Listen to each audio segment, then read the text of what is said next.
It's Zanraza, and welcome back to our program, The Source, where we interview investigative journalists, whistleblowers, and policy experts. Today, I will be talking to Anya Parampil, an investigative reporter for the Grayzone Project. The Grayzone Project is an independent news website that does not take money from corporations. Anya, glad to have you on the program. My pleasure. Good to be with you. I want to begin with Julian Assange.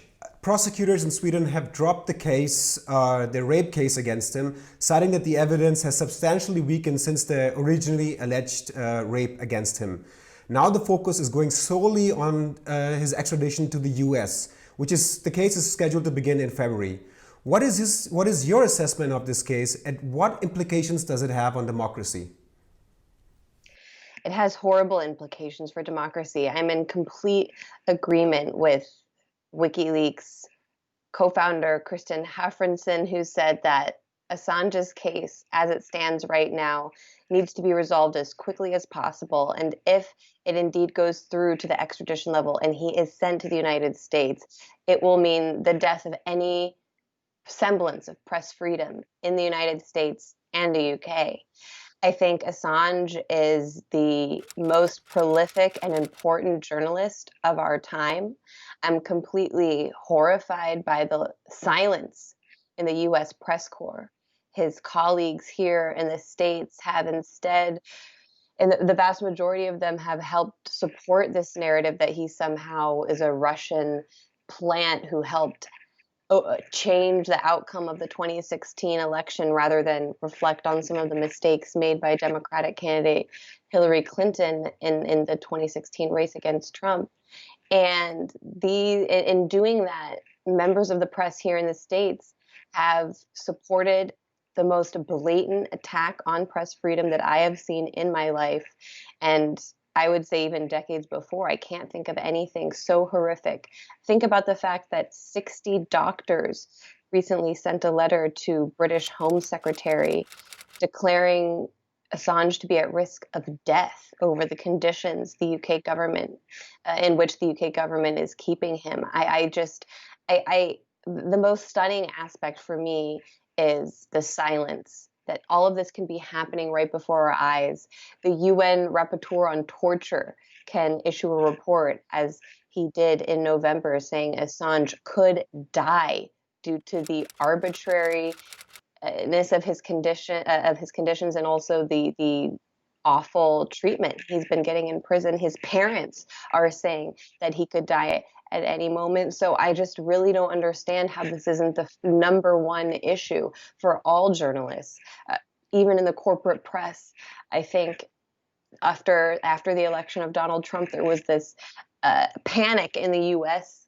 elite press corps saying that Trump was attacking press freedom, that he was calling CNN fake news, and therefore journalists in the United States were at risk. I think those people are completely infantile, especially when we see, again, the fact that they've been silent as Assange, someone who to this day, we often publish articles at the Grayzone about Latin America, about China, and we always find that doing a search of WikiLeaks cables is so valuable for the work that we do. Still to this day, WikiLeaks adds another layer to reporting that we and other journalists do, and so I'm eternally grateful to Assange and WikiLeaks, and I hope that this case comes to a resolution soon and that we see Assange free on the outside, unlike we've seen him for several years now. I want to switch gears and talk about a topic that is no longer making the headlines, at least when it comes to German media outlets. Earlier this year, you visit Venezuela during the crisis. Talk about your on-ground observations there, and how did it compare to the coverage of the media that you were seeing in the US?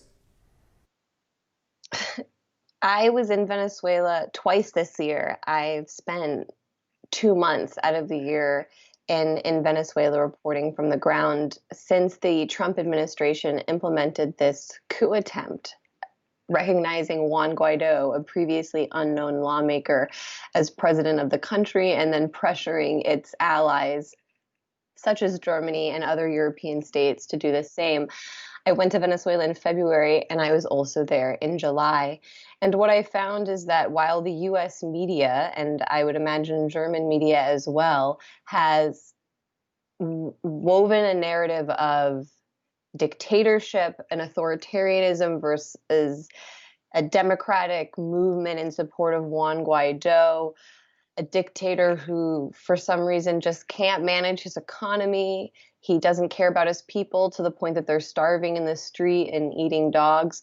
Not only did I find that the gravity, the severity of the humanitarian crisis, which does exist and is the intended result of U.S. financial sanction policy, it was greatly exaggerated by U.S. media. Venezuelans were not eating zoo animals or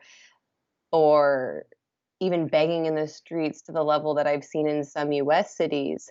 But most importantly, the context missing from Western media's coverage of the humanitarian crisis and the suffering in Venezuela is, again, the fact that this is the intended policy, the intended result and outcome of US financial sanctions. I was in Venezuela actually for the ministerial meeting of the non-aligned movement, which was held in Caracas over the summer. And during that meeting, I sat in a pretty small room with diplomats from all over the world, foreign ministers, delegates representing their countries at the United Nations who came together. And these included actually officials from China and Russia who, even though we're not part of the original non-aligned movement, are observing members today. And they sat in a room and one by one denounced the impact of U.S. sanctions on their countries. We're talking about leaders from Syria, the Democratic People's Republic of North Korea, Zimbabwe, and Venezuela, Nicaragua, Cuba, etc., all spoke about the impact of sanctions. And the Iranian foreign minister, Javad Zarif, that's when he actually coined that term. He held up his phone and he said to the other diplomats in the room, please stop using the word sanctions. These are not sanctions. This is nothing but financial terrorism. He said, look up the result of terrorism on the internet. You'll see it's political violence implemented in order to achieve some sort of political result. And that is very clearly what the U.S. government is doing with sanctions. He said they're trying to terrorize our populations into rising up and changing the governments. And U.S. politicians have admitted to this in the past. I believe it was Secretary of State Mike Pompeo who said something along the lines of sanctions on Iran are designed to strangle the economy and force the people to rise up. He probably didn't mean to say that, because the thing about the Trump administration is that they always say the quiet part loud. But I think that was useful, at least for people like us and the public, in understanding what exactly these sanctions are designed to do. And when I was in Venezuela, I actually also had the chance to interview people who had lined up in the public square, Plaza Bolivar in Caracas, to sign a letter denouncing U.S. intervention in their country. Thousands of people, and they did this all throughout the country. And all of them, each of them, what they told me was that they understand that they are a target of U.S. imperialism because they have built a model in Venezuela, a democratic socialist model, which was successful for many years and actually celebrated for many of the advancements in economic and social mobility that it saw during the Chavez years before the crash in oil prices. And they said, we're being punished for being a sovereign and independent state. And please tell the U.S. people and the people of the world that we love you, we see you as brothers, but please tell your governments to stop attacking us and let us live in peace and independent sovereign people, as they should have the right to do. And that is the singular most powerful message that I got from the people there. And then something else, when we talk about Venezuela, I'm sure you hear this all the time in Germany too. It's a narco dictatorship. There's drug running or drug dealers at the high levels of government. And yet I also spent some time this year in Honduras, where the current president, Juan Orlando Hernandez, is actually named as a co-conspirator in a case in the United States against his brother, Tony Hernandez, who was charged with running millions of dollars worth of cocaine and weapons into the United States. He was found guilty in a U.S. court in New York City I believe in September or October, just a few weeks ago.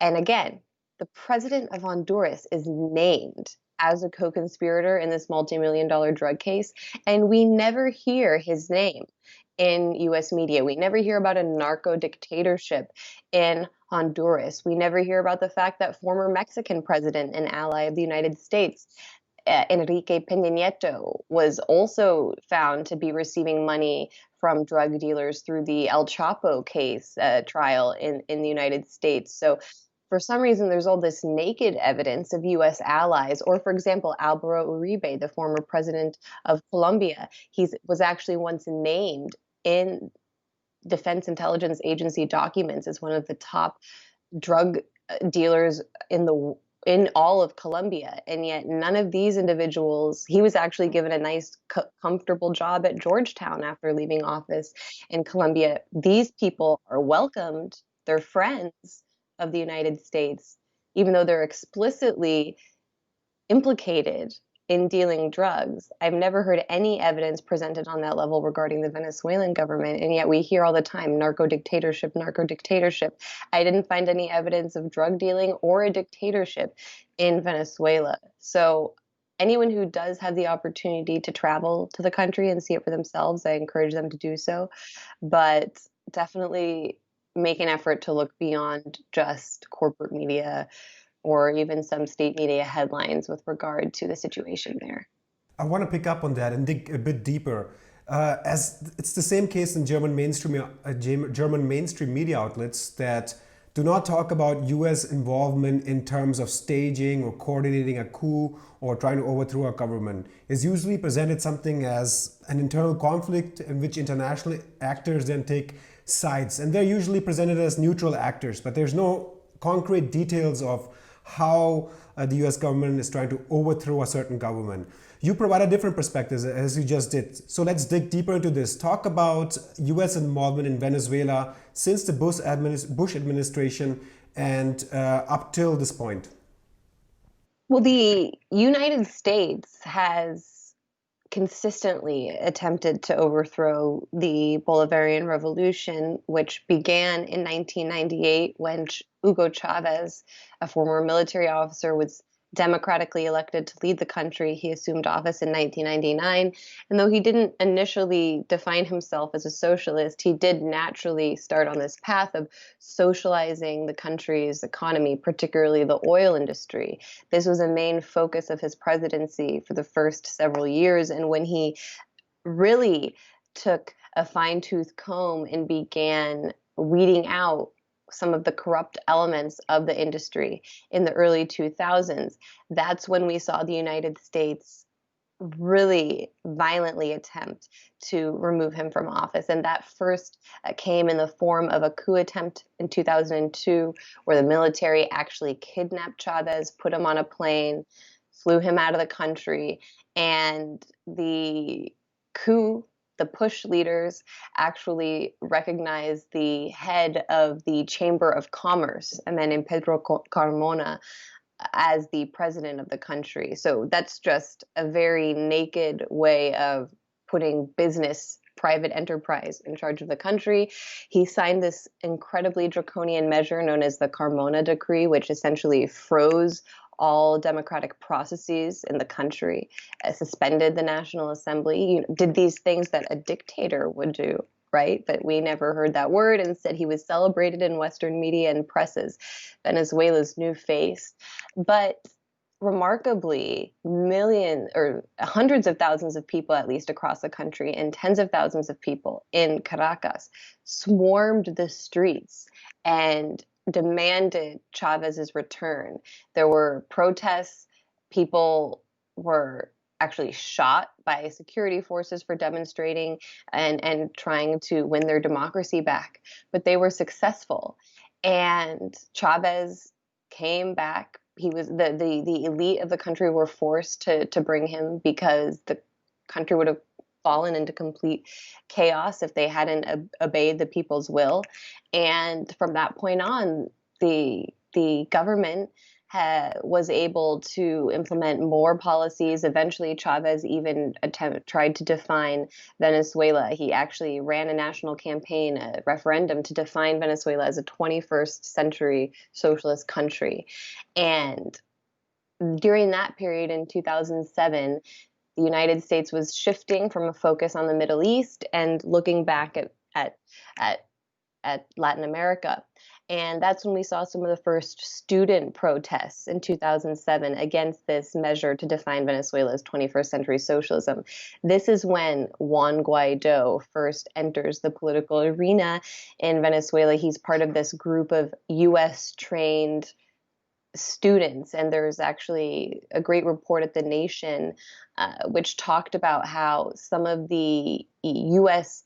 National Endowment for Democracy and State Department officials who were working there at the time were speaking so proudly about these students that they said they'd trained in democracy promotion. And one of them said, when we see them out in the streets, it's like watching one of our children or something like that graduate from university. And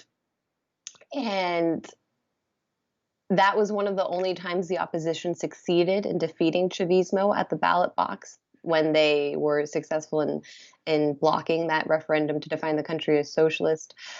But there was still no way for the opposition to effectively overthrow the rule of Chavismo and the Bolivarian government. Then things start to get more violent after Chavez passes away in 2013. Since then, the opposition has led several violent campaigns known as guarimbas, where they essentially, as they did in Nicaragua, the right-wing opposition there, they'll build blockades in the road. You'll see masked men in the streets, wreaking havoc, encouraging violence, pulling my friend, and I'm sure someone you guys have hosted, Abby Martin, did incredible reporting, I believe in 2017, from some of the guarimbas, where they documented how these masked men would drag truck drivers out of their vehicles and light them on fire, light the trucks on fire. That's when they killed Orlando Figueroa, a black Chavista, just for walking in an opposition neighborhood while wearing a red T-shirt. And there have been several of these campaigns since Chavez's death, because the opposition thought without Chavez they would have this ability to easily overthrow the system, and yet it didn't work. It still did not work. And the real intensification of U.S. policy against Venezuela came in 2015, when U.S. President Barack Obama signed an executive order declaring Venezuela to be a national security threat to the United States. And although there was no clear reason given for what threat Venezuela posed me sitting here in Washington, for example, the measure was used as a justification from that point on to intensify financial sanctions. Again, terrorism, economic terrorism, as the Iranian foreign minister would say. And those reached new heights under Trump, who across the board has increased U.S. Reliance on economic warfare as a means through which to achieve its foreign policy objectives. But in the case of Trump, especially since he recognized Guaido as the president of Venezuela, these sanctions have been designed to completely cripple the country's oil industry and all of its access to the international market. It can't really go out and receive capital very easily just to fund its government. It's very difficult for it to get loans. And earlier this year, the State Department even published a fact sheet on Venezuela where it listed its so-called accomplishments with regard to Venezuela foreign policy. And it actually said, as one of its accomplishments, that Guaido had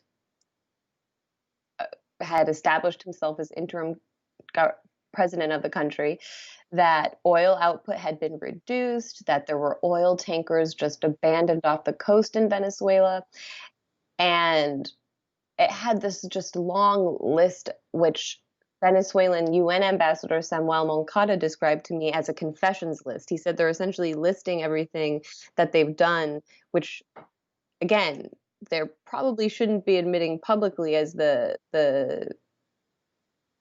favored results of their policy, but because the Trump administration doesn't always think things through, they just went ahead and threw this on the State Department website, and they actually deleted that page within 24 hours because they realized, oh shoot, we shouldn't be admitting any of this. But I obtained a copy and it's forever posted online at the Grayzone. You can read it there. But it essentially was a list of confessions, the US saying that it was starving Venezuela's economy, and this was something great and something that it wanted to do, even though it just claims that sanctions don't target the people, they're only there to hurt officials.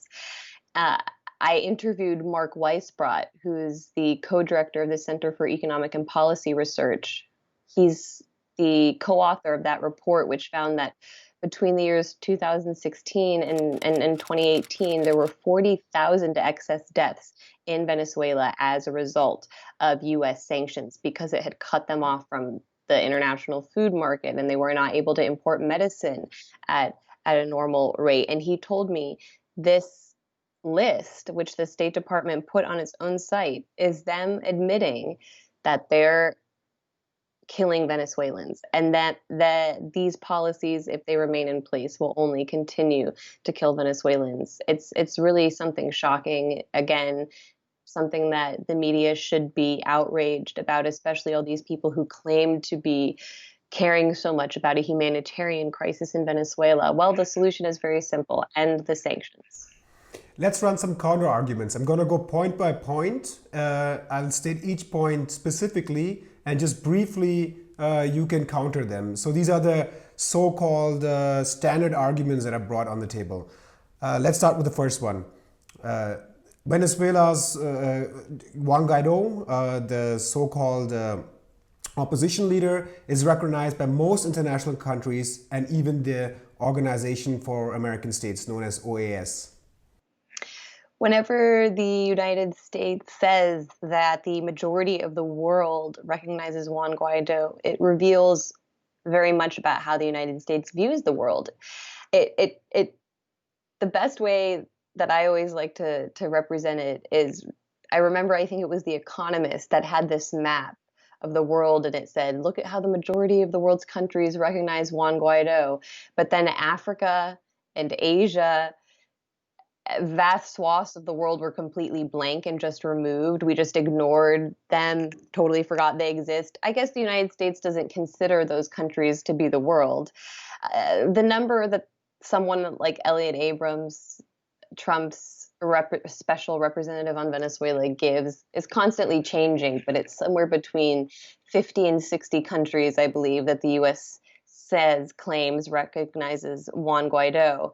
And yet there are 193 countries in the United Nations. So I mentioned that conference, the non-aligned meeting movement conference, the meeting of the ministers and top diplomats, which I attended in July. And during that meeting, 120 countries, which were gathered there, voted on a resolution unanimously recognizing Maduro as the legitimate president of Venezuela, denouncing U.S. sanctions and targeted attempts to undermine and interfere in Venezuela's internal affairs. That's the majority of the world. The majority of the world is on the other side. The next counter argument: Maduro bribes his own people with food, aid, and water, and that's why he stays in power, but he really does not have any public support. I'll just keep this one very short. I wish in the United States that my elected officials bribed me with food and water and healthcare and education and housing and these things that we're supposed to have, which in the United States we don't really have access to because we're just left to the forces of the market. Yet we're supposed to think it just sounds like that's actually what governing is. You give people something in return for their support. Again, I wish that people in the States were given food in order to encourage them to vote. Instead, we have record levels of child poverty and children going without a meal every day. So I would rather have the bribery. Thank you very much. To add to that, record levels of military spending. So the next counterpoint is Maduro has a abysmal human rights record. He jails journalists and kills activists on the ground. What did you observe?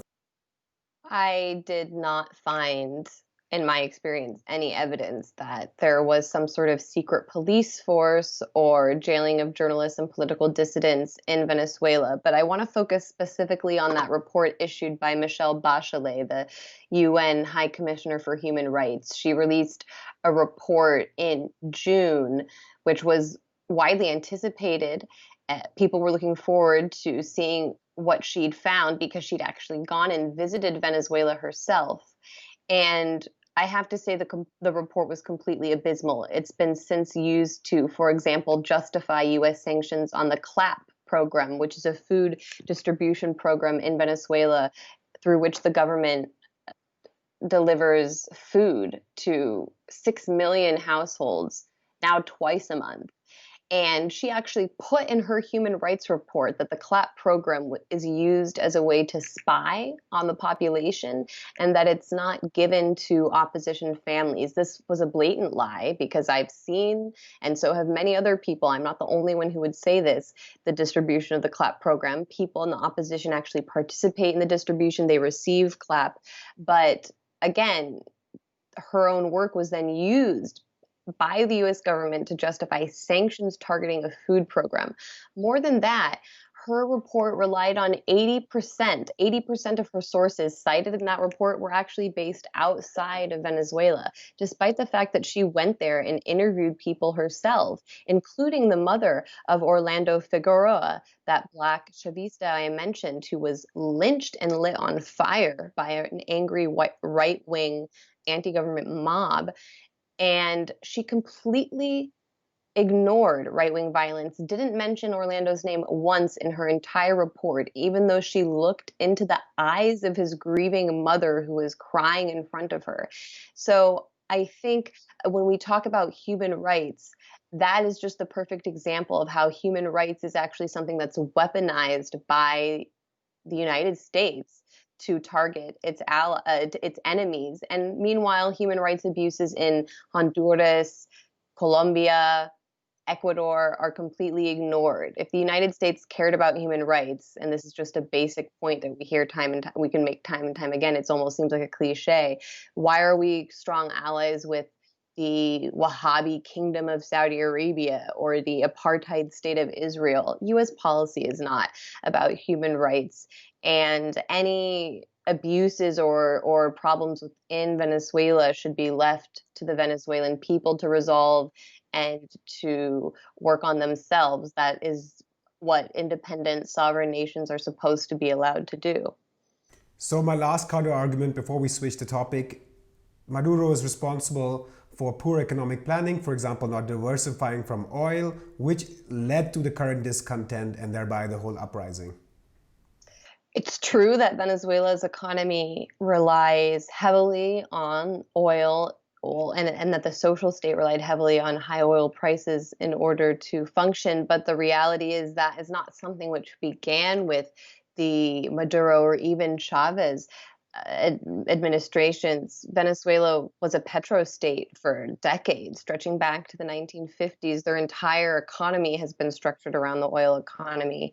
And the reality is, under Maduro, the government actually did take steps to diversify the economy. I've seen especially how in the areas of food production, the government has tried to encourage the citizens to kind of rethink the way, especially now because sanctions have cut them off from the international market, they produce food in their own country. They would like to increase their own food sovereignty, because that's definitely an issue. And as for mistakes the government made, I think it's normal for any government to make mistakes, but not the kind that would lead to the massive inflation that we see now and the massive scale of suffering. That has to be the result of something unnatural, something on the outside. And it is. US sanctions are designed to do this. Also, the US weaponizes the dollar and this is not unique to Venezuela, but in Zimbabwe, for example, too, any country that resists the U.S. hegemonic order for some reason, when you see these high rates of inflation, we're just supposed to believe that the government is so incompetent that it can't manage its economy. But most governments actually are able to correct something like inflation after a few months or a year period. The reason that they can't in Venezuela is, again, because this is manipulation coming from the outside. It's the black market. I mean, Colombia does everything that it can to keep the border unstable and to keep room for black market forces to exchange goods. And again, it's even if we're going to say that the government made mistakes here and there, it's just not the suffering and the hardship is on a scale that that can't be the only reason. Even if you're going to acknowledge someone's point there, they're going to have to look a little bit deeper to explain why things are the scale that they are. Let's look at other countries in the region, Honduras and Bolivia, the latter making headlines. I want to focus first on Honduras as the coverage on this issue, let alone the context behind it, is seldom known in Germany. This summer, on the 10th anniversary of the ouster of the Honduras president, Manuel Zelaya, you interviewed him on the Grayzone. Could you provide us some historical context to Honduras and its presidency, and also tell our viewers what actually happened there? Yes, Jose Manuel Zelaya was ousted in a U.S.-backed coup in 2009, shortly after Obama took office, promising hope and change. And Zelaya had been elected as kind of a center-left candidate, but then throughout his presidency started to make an effort to reach out to Chavez to join ALBA, the congregation of Latin American and Caribbean states, which Chavez established as kind of an alternative to the U.S.-dominated regional bloc. And Zelaya actually spoke with me about how the U.S. under Bush and Obama officials came to him and said, "You're not allowed to do that. You can't build relations with Chavez. You can't go and ask to get oil from him because it's cheaper. You have to continue to spend money, millions of dollars, getting it from us." And something else Zelaya did was embark on a campaign to hold a constitutional reformation, rewrite the constitution in the country, and at a time when it was actually illegal to even bring that up as a point, as a political or campaign promise.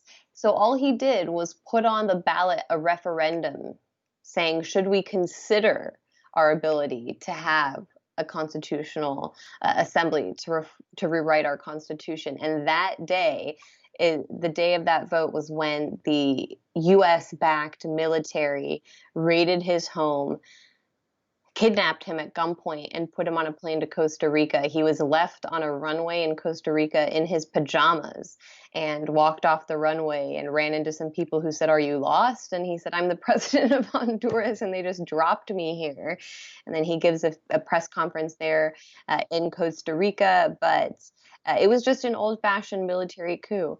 And it was carried out by the Obama administration, particularly Hillary Clinton, as the Secretary of State, wrote about in her book how she was instrumental in pushing for that coup, and for some reason deleted that section of her book. I think it's called Tough Choices, but she deleted that chapter, removed it from her book in the paperback edition. So I guess she grew ashamed of her role in that coup.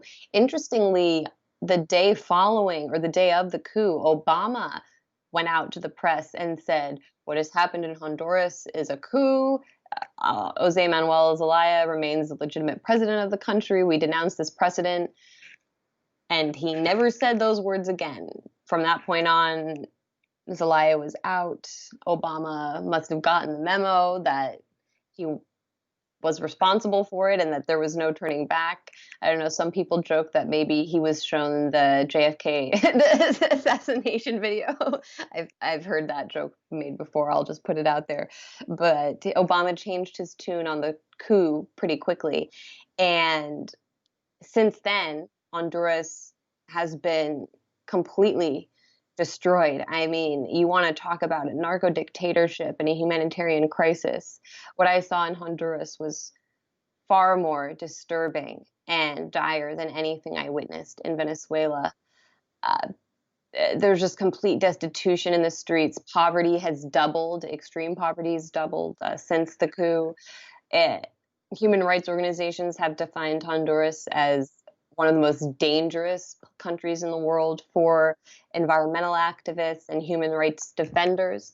I interviewed the mother of Berta Cáceres, who is she's kind of become a symbol of the movement. She was the anti-capitalist, anti-imperialist, environmentalist, indigenous activist of Honduras who did incredible work for decades, founding one of the major environmental groups in Honduras to protect her land from international corporations which raided the country following the coup. And she was killed in her home by masked men, paid paramilitary groups who were paid by the private corporation which she was fighting in over a dam project in her hometown. And actually, just this week, 7 men were sentenced for her death. So there's been at least a semblance of justice, but we know that the true perpetrators, the people that are truly responsible, the corporations, and by extension, the US administration, which carried out this coup, will never be held responsible. And at the same time, in Honduras this year, 10 years since that coup, while we were there were protests against current President Juan Orlando Hernandez for his massive austerity program that he has implemented in the country. He was facing massive demonstrations from teachers and students. While we were there, we visited the campus of the Autonomous University of Honduras, UNA, where students were actually on a massive strike. They were not going to class. They were protesting cuts on their education. They weren't even able to, they were saying that they didn't have equipment. For example, medical students didn't have proper equipment to carry out labs. They said that the quality of their classrooms and just every aspect of their lives had been completely destroyed as a result of austerity and Hernandez's cuts to education. And while we were there, Hernandez actually allowed the local police to enter the campus and fire upon students, shooting several of them. Fortunately, no one was killed, but we filed a report about that at the Grayzone. And that's in spite of the fact that the university is an autonomous university. It's supposed to be completely independent from the state. Government forces, police forces are not allowed on campus. So it was actually a violation of the campus's autonomy. Yet there was no coverage about any of this in Western media, in US media, I imagine in German media as well. Yet if it were happening in Venezuela, I'm sure, again, it would have been on the front page of the paper. But there were massive demonstrations against him. I saw high school students fired upon with tear gas for protesting these same cuts to education spending. And even now, months later, after all of this unrest, after, again, the president's brother was found guilty of running cocaine and guns to the United States, he's sitting there comfortably in the seat of power. Because at the end of the day, the U.S.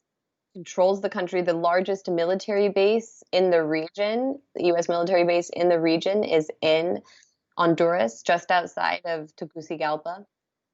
It's the base through which the United States ran its dirty wars of the 80s. It's this base of evil in the region, and they're never going to let it go.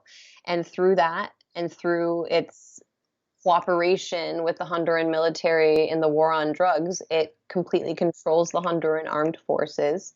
And as long as that's the case, Juan Orlando Hernandez is safe. And any democratic leader or someone who comes hoping to change the country is at risk because they'll be carried out at gunpoint. I should just make one more point. According to the Honduran constitution, it is illegal for a president to serve 2 consecutive terms in office. And yet that's exactly what Juan Orlando Hernandez has been allowed to do. The same Organization of American States, which denounces Venezuela and is actually creating the pretext for a military intervention there, just turned a blind eye to the fact that Juan Orlando Hernandez not only ran for a second term, but is governing through his second term, even though that's constitutionally illegitimate. We're told that Evo Morales was a dictator because he ran for a 4th term, even though his country's Supreme Court ruled he was allowed to do so. And yet a blatant narco dictator is sitting in Honduras with the support of the United States. I find that to reveal everything you need to know about U.S. attitudes toward the region.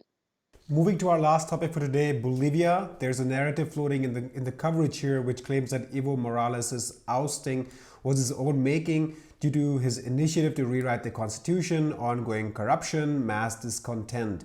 What is your assessment of the sequence of events there, and how much weight do these arguments carry? Again, the case in Bolivia really, if we look at it properly, does tell us everything we need to know about the region, because we're told that the reason we need to support, for example, U.S. regime change in Venezuela is because there's a dictatorship and the economy is terribly mismanaged. And yet in Bolivia, the economy was doing great, especially when you compare it with other countries in the region. No one could say that Evo Morales was presiding over failed economic policies. In fact, I spoke with one official who told me the irony is the Bolivians were too confident in their economy. They thought that if things were going well, that the United States would never decide, okay, let's come down there and carry out some crazy operation. And yet we were all shocked by how quickly events turned in Bolivia. Evo Morales, not only was he allowed to seek that 4th term by the country's Supreme Court, which I want to stress again because that is one of the great myths, is he ran too many times or he was being a dictator. Well, his country, the Supreme Court, like everywhere else, has the final say when it comes to the law of the land, and they allowed his 4th office. Run for office. But that question aside, he immediately recognized and acknowledged the OAS report into alleged irregularities in his reelection.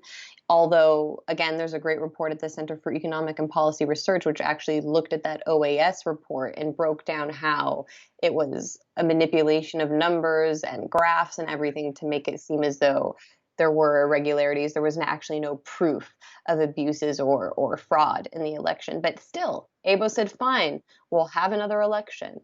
We'll wipe the slate clean and we'll go forward from here. And then yet, within hours, the head of his military, the head of his armed forces, was calling for him to resign. And later that night, I believe it was Sunday a few weeks ago, you had just absolutely horrific right-wing fascists running inside of Evo's house and videotaping where he slept and where he kept his shoes and the treadmill where he ran.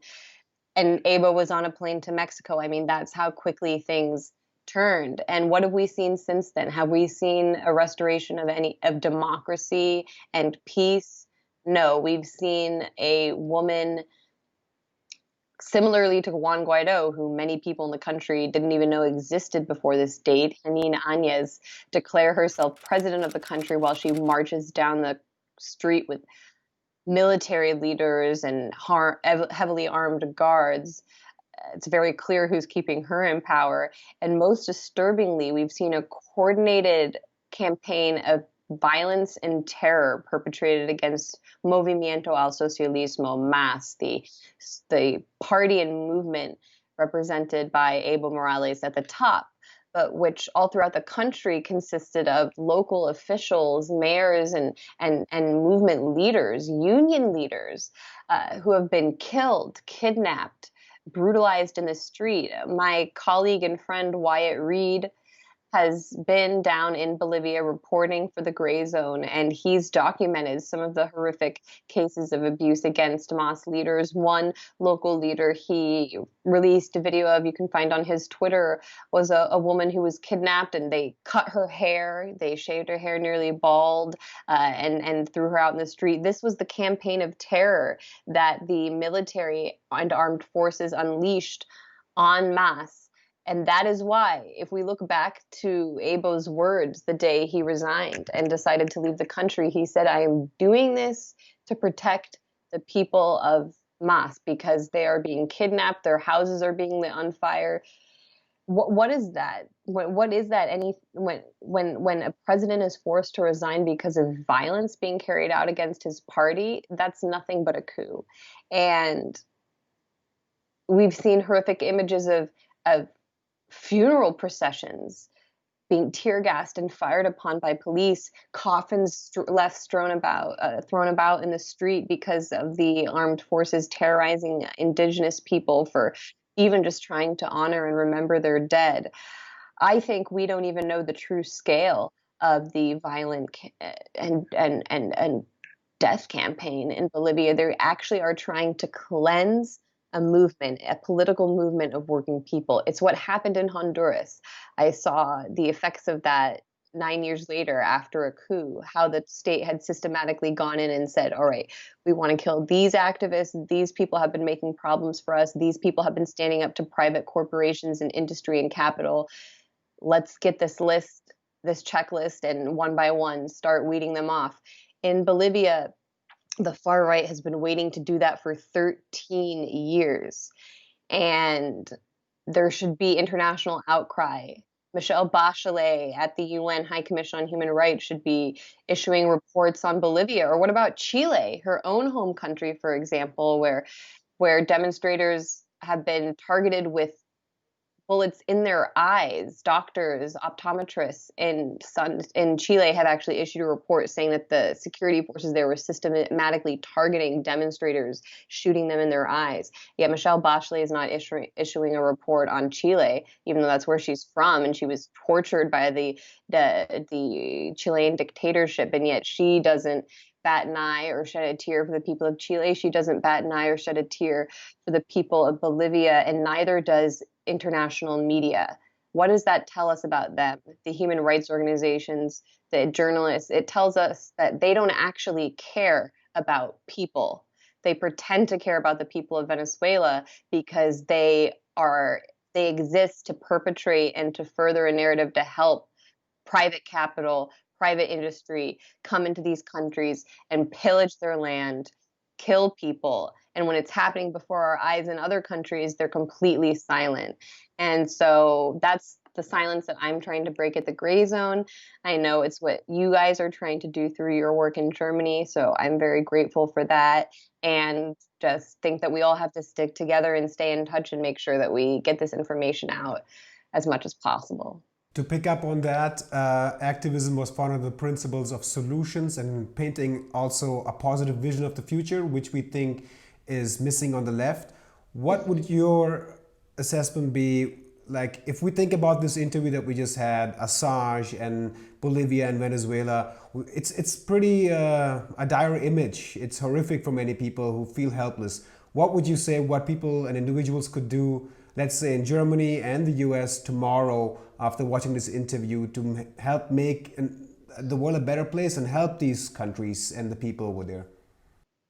Well, when it comes to activism, I think one of the most, in my lifetime, the most effective and incredible experience I ever had was the fight over the Venezuelan embassy in Washington, D.C. earlier this year. I was part of a group known as the Embassy Protection Collective, which stayed inside of Venezuela's embassy at the invitation of the internationally recognized Maduro government in order to prevent it from being seized by the U.S. government and turned over to the so-called Guaido officials in Washington. And this standoff went on for about a month, but for 10 days I was actually stuck inside the embassy because crazy right-wing Venezuelans and the U.S. security services had blocked the doors and weren't allowing food or water inside. They cut off our electricity. They cut off our water. They used the same tactics they used against the Venezuelan people, against their own citizens on U.S. soil, or not on U.S. soil, but on Venezuelan soil in the embassy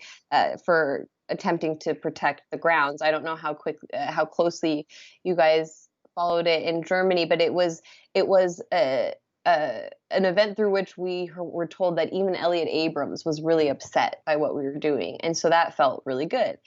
And the reason I brought that up is because I think it was the perfect example of direct action that was taken by several activist groups in DC. They organized and said, what can we do in Washington, DC? What can we target with our bodies in order to stand up to this coup? And at that point, it was the embassy in Venezuela, or the Venezuelan embassy in Washington, DC.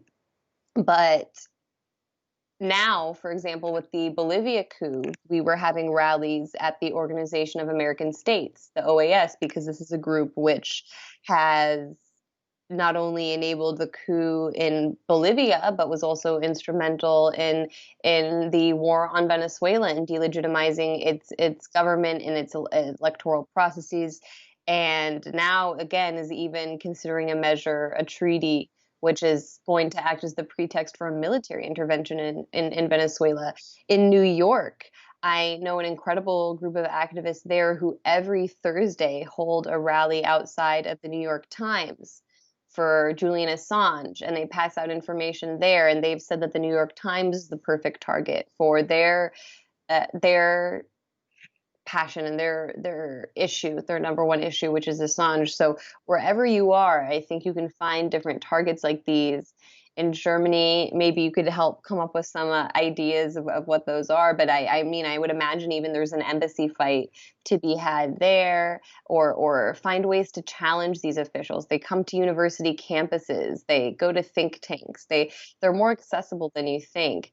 And they should be put on the spot. German officials should be put on the spot for their support of this coup, and especially German officials, because I believe that the European governments didn't actually want to go along with the Trump coup because just from a pragmatic standpoint, these countries want to do business and have relations with Venezuela. And if that's the case, you can't do it with Guaido. He doesn't actually represent any government. So in Germany and in Europe especially, I think politicians should be pushed because they have to at some point acknowledge the failure of this coup policy in Venezuela, and also sanctions. Sanctions, I think, is the number one issue that all of us in the States and U.S. aligned countries should be focused on, because we're not going to see mass invasions, I think, on the scale of Iraq or Afghanistan. That day is over. Those days are gone. The United States is relying on financial terrorism and its domination of the international financial system in order to wage war. And a lot of us are ignorant to it because it doesn't catch the headlines. We don't see the war with our own eyes, but it's happening. About a third of the world's population currently lives under some form of U.S. sanction. That's according to the Deputy Foreign Minister of Russia, whom I interviewed during the non-aligned movement. He said Russia's government's analysis estimates that about 30% of the world. Think about that for a second. 30% of the world lives under some form of U.S. economic terrorism. And Germany, the UK, France, Canada, all these states are complicit in that policy. And so it's up to us as citizens of these countries to make the point that sanctions are a form of warfare. We're seeing it on an unprecedented scale, and we need to make that the center of our anti-war organizing. Anya Parampil, investigative journalist at the Grayzone. Thank you for this insightful discussion. Thanks for hosting me, Zane. And thank you guys for tuning in today. Don't forget to subscribe to our YouTube channel by clicking on the subscribe button below, and to donate, especially at a time when independent journalism is under attack. That is all from the team in Munich. My name is Zane Raza. See you guys next time.